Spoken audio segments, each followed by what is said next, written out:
For examination point of view this topic is very important. अगर हम पिछले साल के पेपर की बात करें जो सब्जेक्टिव पेपर था, तो इसमें से एक न्यूमेरिकल 100% आता था इन सीबीएसई, और इस बार जेई के पेपर में हर पेपर में कम से कम एक क्वेश्चन इस टॉपिक पर आया है। This is Kirchhoff's law for electric network. Electric network में किरचॉफ लॉ क्या होता है? सबसे पहली चीज सर ये होता क्या है, तो हम स्टार्ट करते हैं इसके फर्स्ट लॉ से।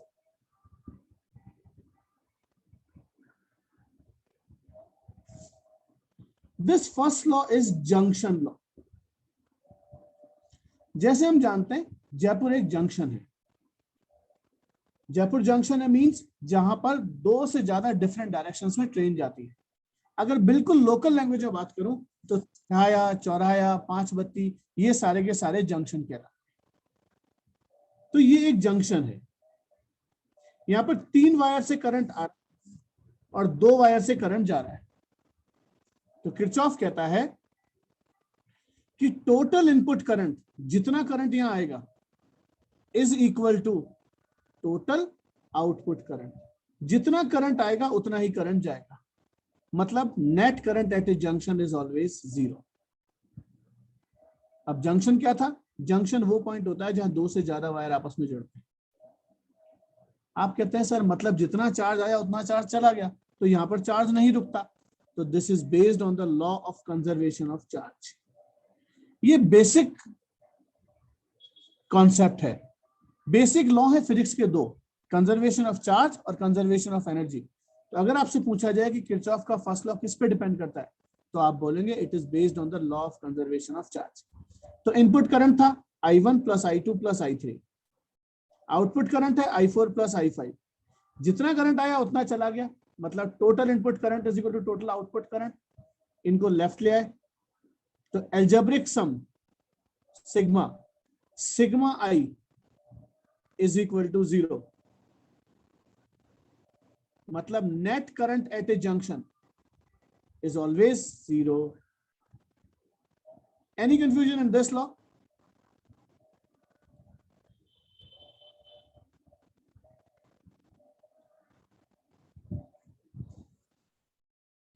ये है सेकंड लॉ, इसका नाम है क्लोज्ड लूप लॉ। वो कहता है कैसा भी आपको कॉम्प्लेक्स सर्किट दे दिया जाए, इलेक्ट्रिक नेटवर्क कैसा भी दे दिया जाए, खूब सारे सेल हो, खूब सारे वायर जा रहे हो, उसमें से आप कोई भी क्लोज लूप मान लो, आप यहां से शुरू करोगे और वापस घूम के यहीं आ जाओगे, तो ये क्लोज लूप हो गया। तो वो कहता है for a closed loop of circuit, जितने सेल्स उस लूप में आ रहे हैं उनका एल्जेब्रिक सम ऑफ ईएमएफ, जितने भी सेल आ रहे हैं उन सारे सेल्स के ईएमएफ का algebraic sum is equal to algebraic sum of product of current and resistance. आप कहते हैं sir algebraic sum of EMF, ये वो पोटेंशियल है जो हम प्रोवाइड करते हैं।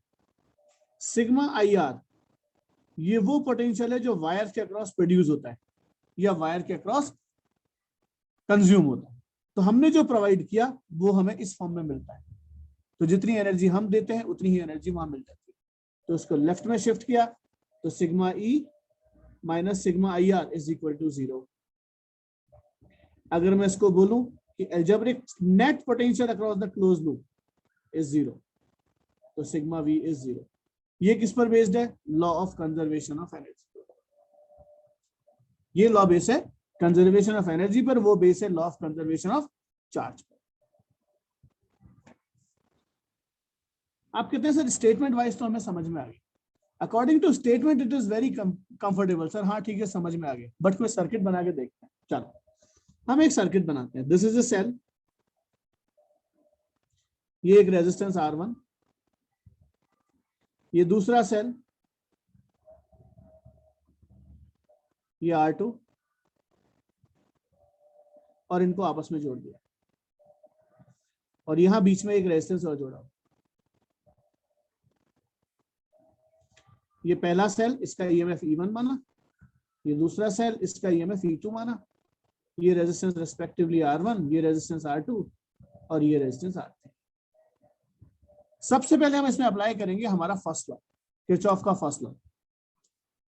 आप कहते हैं सर यहां से करंट गया I1, यहां से करंट गया I2, इस जंक्शन पे दोनों करंट जाके जुड़ गए और ये करंट ऐड होकर के यहां से आगे चला। ये करंट यहां आगे गया, सेल ने अपने हिस्से का करंट वापस ले लिया, इस सेल ने अपने हिस्से का करंट वापस ले लिया। तो ये तो हमने फर्स्ट लॉ लगा दिया। अब हम कहते हैं सेकंड लूप के लिए या सेकंड लॉ अप्लाई करने के लिए हम एक डायरेक्शन और लूप का तरीका याद रखते हैं। बहुत सारे तरीके हैं याद करने के, मुझे ये तरीका इजी लगता है जो मैंने यहाँ लिखा हुआ है। देखो, आपके पास दो साइड होती है, लेफ्ट हैंड साइड और right hand side. Left hand side में ईएमएफ है, आपने लिखा था एल्जेब्रिक सम। एल्जेब्रिक सम मतलब पॉजिटिव भी हो सकता है और नेगेटिव भी हो सकता है। अगर लूप इन द सेल, जो भी लूप आप मान रहे हो वो सेल के अंदर से भी जाएगा। अगर वो प्लस से माइनस जा रहा है तो उस केस में तो ईएमएफ ले लो नेगेटिव, और अगर वो माइनस से प्लस जा रहा है तो ईएमएफ ले लो पॉजिटिव। आप कहते हैं सर समझ में नहीं आया आपने क्या कहा। चलिए पहले मैं एक लूप लेके बताता हूँ आपको। मैंने एक लूप लिया A B C D E F, कोई सा भी लूप ले सकता हूं। मैं ले सकता हूं ए बी ई एफ ए, मैं ले सकता हूं E D C B E. जहां से शुरू करूंगा अपनी जर्नी वापस वहीं खत्म करूंगा। तो एक छोटा सा लूप लेता हूं ए बी सी, नहीं सी नहीं लेते, पहले बीच में घूम जाते हैं, A B E F A B E F A, ये हमारा लूप है।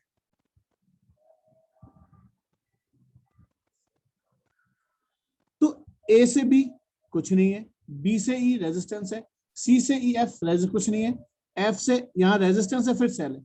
अब आपका लूप देखो किधर जा रहा है, इधर से इधर, मतलब छोटी वाली लाइन से बड़ी वाली लाइन की तरफ आपका लूप जा रहा है। एफ से ए मतलब एफ से ए, तो नेगेटिव से प्लस पॉजिटिव। सेल के अंदर अगर लूप माइनस से प्लस जाएगा तो उस केस में ईएमएफ को पॉजिटिव लोगे, ये मैंने यहां लिखा था। अगर loop in the cell plus से माइनस जाता है तो ईएमएफ माइनस लोगे, माइनस से प्लस जाता है तो ईएमएफ पॉजिटिव लोगे। क्यों? क्योंकि सेल के अंदर करंट का डायरेक्शन माइनस से प्लस ही होता है। तो ये तो लेफ्ट हैंड साइड हो गई। अब राइट हैंड साइड पर आ जाते हैं सिग्मा आई आर। अगर लूप और करंट दोनों का डायरेक्शन सेम है तो उस केस में वो पॉजिटिव लोगे, और अगर इनका डायरेक्शन अपोजिट है तो करंट की वैल्यू को नेगेटिव लोगे। चलते हैं, ए से बी कुछ भी नहीं है, बी से ई, करंट भी इधर जा रहा है, लूप भी इधर जा रहा है, दोनों का डायरेक्शन सेम है। तो सर ने कहा था अगर दोनों का डायरेक्शन सेम हो तो करंट को पॉजिटिव लोगे, मल्टीप्लाई बाय रेजिस्टेंस। फिर ई से एफ खाली, फिर एफ से ए चलें, करंट भी इधर और लूप भी इधर, तो प्लस I1 R1।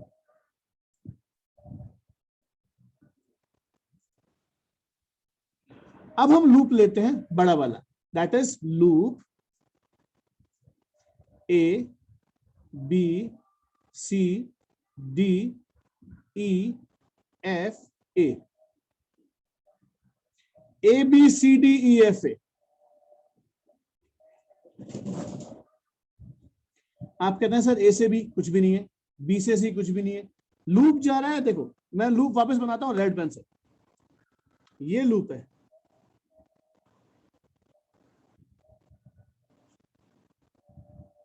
इधर डायरेक्शन है प्लस से माइनस, बड़ी वाली लाइन से लूप का डायरेक्शन ये रहा, लेफ्ट टू राइट, बड़ी वाली लाइन से छोटी वाली लाइन की तरफ, मतलब प्लस से माइनस। तो मैंने लिखाया था अगर लूप प्लस से माइनस जाएगा तो ईएमएफ नेगेटिव होगा, तो ये हो गया माइनस E2। अभी मैं लेफ्ट हैंड साइड की बात कर रहा हूं।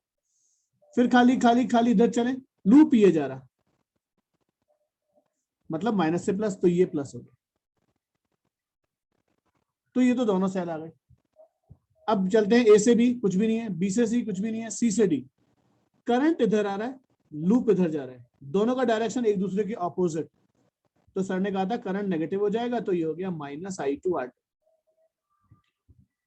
ये खाली फिर इधर करंट भी इधर लूप भी इधर, दोनों का डायरेक्शन सेम, तो प्लस I1 R।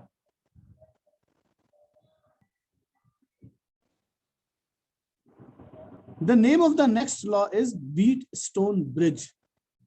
आप कहते हैं सर ये क्या होता है? देखो ये जो फिगर है इसको दोबारा बनाऊंगा। ये मेरे पास पहला रेजिस्टेंस, ये मेरे पास दूसरा रेजिस्टेंस, ये मेरे पास तीसरा resistance, and this is fourth resistance. अगर 4 resistances P Q R S, मैं P Q R S भी ले सकता था, दोनों सही है। अगर 4 रेजिस्टेंस इस टाइप की स्ट्रक्चर बनाते हैं कि ये एक ब्रिज बन रहा है A B C D, तो ये सर्किट जो दिख रहा है इसको बोलते हैं ब्रिज। इसमें B और D के अक्रॉस हम कनेक्ट करते हैं गैल्वेनोमीटर।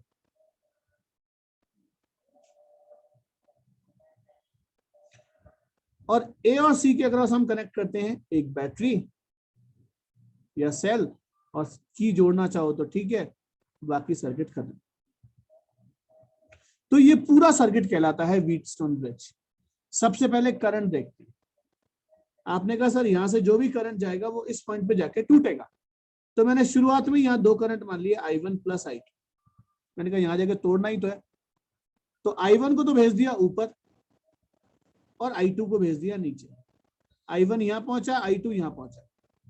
अब इस पॉइंट पर हो सकता है कि I1 टूट जाए और हो सकता है कि I2 टूट जाए। जिस साइड भी पोटेंशियल ज्यादा होगा उस साइड से करंट फ्लो कर जाएगा। तो मैंने सपोज यहां से कहा कि यहां से करंट सपोज IG नीचे चला, यहां से आ रहा था I1, इधर चला गया IG, तो बचा कुचा the balance amount is I1 minus IG। ये IG आ रहा है, ये I2 आ रहा है, दोनों ऐड हो गए, total current is I2 plus IG। इस पॉइंट पे दोनों करंट फिर जुड़ गए, टोटल करंट वापस सेम। तो अभी तक तो हमने इसमें अप्लाई किया है सिर्फ व्हीटस्टोन ब्रिज का पहला लॉ, जंक्शन लॉ, करंट का इनपुट और करंट का। ये जो सर्किट है हमारे पास, ये सर्किट कहलाता है व्हीटस्टोन ब्रिज। अभी मैंने करंट माना है गैल्वेनोमीटर में से IG, but Wheatstone bridge principle भी है, बोलते हैं according to Wheatstone bridge principle. अगर गैल्वेनोमीटर में से कोई भी करंट फ्लो नहीं करेगा, गैल्वेनोमीटर का डिफ्लेक्शन नहीं दे रहा, मतलब no current flows through galvanometer, means इस पॉइंट और इस पॉइंट के बीच का पोटेंशियल डिफरेंस 0 हो गया, या ये बोलूं कि जो पोटेंशियल यहां है वही पोटेंशियल यहां हो गया, तो व्हीटस्टोन ब्रिज उस केस में कहलाता है बैलेंस्ड। और उसकी कंडीशन ये रही। एक चीज और है, वाइस वर्सा।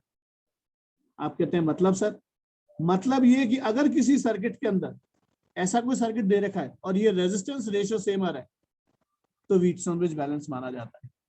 अगर व्हीटस्टोन ब्रिज बैलेंस है तो ये रेशियो सेम होगा, गैल्वेनोमीटर से करंट नहीं जाएगा। और अगर ये रेशियो फिक्स है तो व्हीटस्टोन ब्रिज बैलेंस होगा, गैल्वेनोमीटर से करंट नहीं। ये वाइस वर्सा का मतलब है। आप कहते हैं सर प्रूफ करो। तो हमने एक लूप माना A B D A, एक लूप कंसीडर किया, ये रहा। आप कहते हैं सर A से B चलते हैं, B से D, D से A, कोई सेल ही नहीं है सर इसमें, तो लेफ्ट हैंड साइड तो 0 हो गई। इसमें करंट I1, रेजिस्टेंस P, तो current into resistance I1P। Current IG, resistance G, galvanometer का सिंबल भी G है और यहाँ रेजिस्टेंस भी G है, तो इसको G मान लिया, तो IG इंटू G। इधर चले तो लूप तो जा रहा है ये और करंट आ रहा है उल्टा, दोनों का डायरेक्शन एक दूसरे के रिवर्ट हो गया, तो माइनस I2 आ। तो पहली इक्वेशन तो ये होगी। दूसरा लूप लिया BCDB, BCDB मतलब ये ऐसा। एक स्टूडेंट मुझे बोलता है सर दोनों बार आप क्लॉकवाइज क्यों ले रहे हो?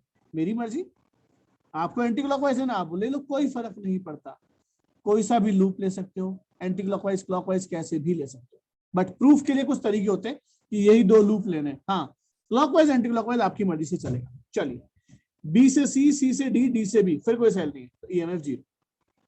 B से C बात करें, करंट ये रहा, रेजिस्टेंस ये रहा, लूप भी इधर, करंट भी इधर, तो ये पॉजिटिव। इसमें करंट आ रहा है इधर, लूप आ रहा है नीचे, डायरेक्शन उल्टा, करंट है I2 plus IS into S। I2 plus IG into S. Current आ रहा है नीचे, लूप जा रहा है ऊपर, फिर उल्टा, तो माइनस IG इंटू जी। ये हुई हमारी सेकंड इक्वेशन।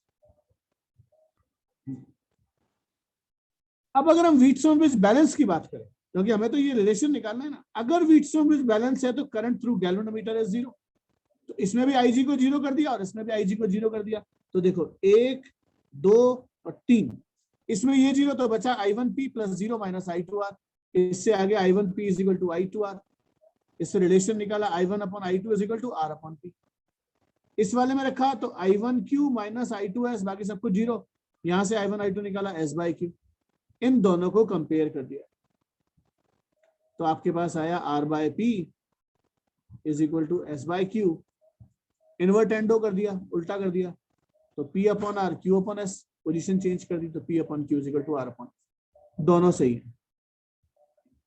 कुछ लोग बोलते हैं व्हीटस्टोन ब्रिज ये है, और टेक्निकली सही भी है, arms ratio P upon R Q upon S। But अगर मैं इसको Q ले लेता तो P upon Q upon S हो जाता। तो ये है प्रूफ। मतलब की चीज क्या है, अगर गैल्वेनोमीटर में से करंट जीरो होगा तो arms ratio of resistance same होगा, दैट्स ऑल। और इसके अलावा इसका मतलब कुछ भी नहीं। This is application of this principle named is slide wire bridge या मीटर ब्रिज। ये हमारा एक्सपेरिमेंट भी है लैब में 12th क्लास में।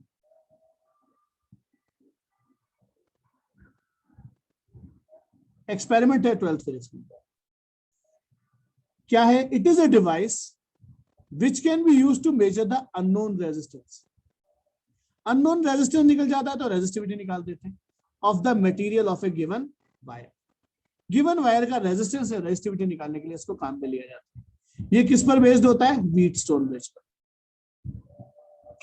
कंस्ट्रक्शन की बात करते हैं तो मैं आपको डायरेक्ट फिगर ही दिखा देता हूं इसका, rather than। ये है experimental setup Wheatstone bridge, sorry metre bridge experiment का, स्लाइड वायर ब्रिज या मीटर ब्रिज। ये तीन जो दे रखी है मेटल की स्ट्रिप्स होती है, कॉपर की थिक रॉड्स होती है, कॉपर की मेटल स्ट्रिप्स होती है। आप कहते हैं सर क्यों लिया, एक तो कॉपर है, कंडक्टर है। सर थिक क्यों लिया, क्योंकि जितना ज्यादा एरिया होगा उतना रेजिस्टेंस कम होगा। तो इस कॉपर को लेने के दो कारण है। पहला, इसका रेजिस्टेंस नेग्लिजिबल होता है, और दूसरा, ये जो जंक्शंस होते हैं ना, जहां पे दूसरा मटेरियल आके जुड़ता है, वहां पर पोटेंशियल ड्रॉप इसमें मिनिमम होता है। तो तीन तो ये मेटालिक स्ट्रिप्स है। ये जो वायर जा रहा है, ये जो वायर है, ये एक पूरा वायर है ए से लेकर बी तक,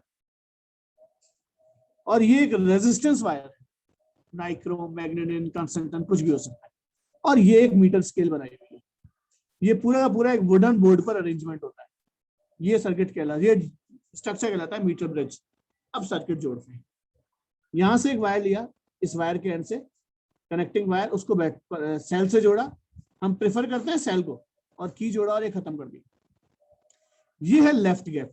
लेफ्ट गैप में जोड़ा रेजिस्टेंस बॉक्स। एक बॉक्स होता है जिसमें खूब सारी कीज लगी होती है जो नोन रेजिस्टेंस प्रोवाइड करता है। और ये है एक अननोन रेजिस्टेंस वायर। कोई भी वायर जिसका रेजिस्टेंस और रेजिस्टिविटी हमको निकालनी है, उसको कनेक्ट किया। यहाँ बीच में एक पॉइंट होता है, उसको जोड़ा गैल्वेनोमीटर से, और गैल्वेनोमीटर को जोड़ दिया जॉकी से। आप कितने सर जॉकी क्या होती है, जॉकी होती है स्लाइडिंग की।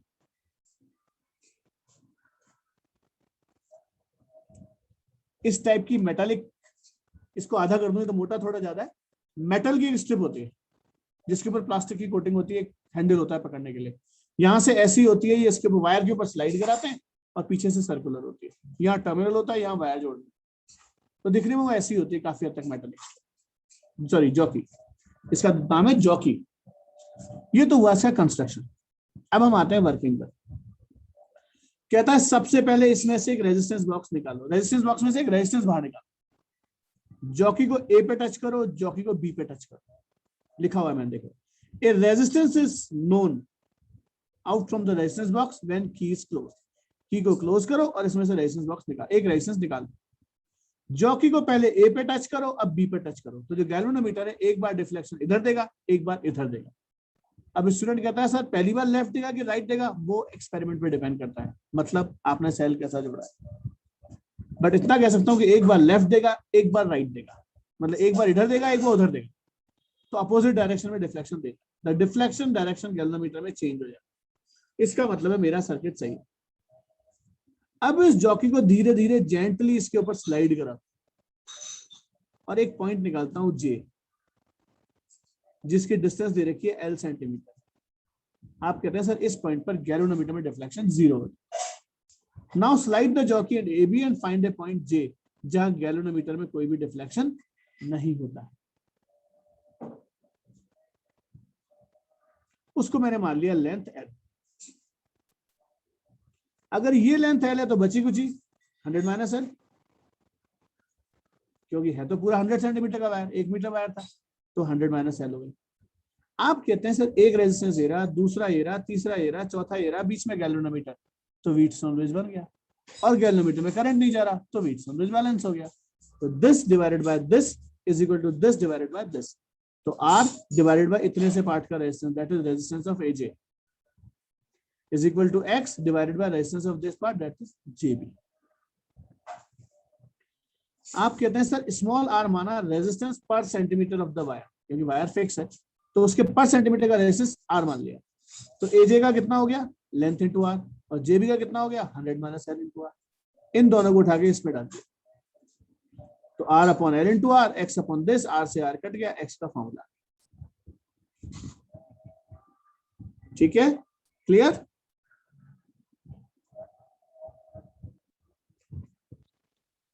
अब कुछ स्टूडेंट कहते हैं सर मैंने रेजिस्टेंस इधर लगा दिया और X उधर लगा दिया, मतलब या तो मैं लेफ्ट गैप में X लगा दूं और राइट गैप में R लगा दूं, या सेल के टर्मिनल्स इंटरचेंज कर दूं, क्योंकि मैं हमेशा पॉजिटिव एंड से ही लेंथ L मेजर करता हूं। तो ये फॉर्मूला उल्टा हो जाए, X is equal to L upon 100 minus L into R। यहाँ पे क्या था, 100 minus L upon L into R। तो ये फॉर्मूला जस्ट रिवर्ट हो जाता है और कुछ नहीं।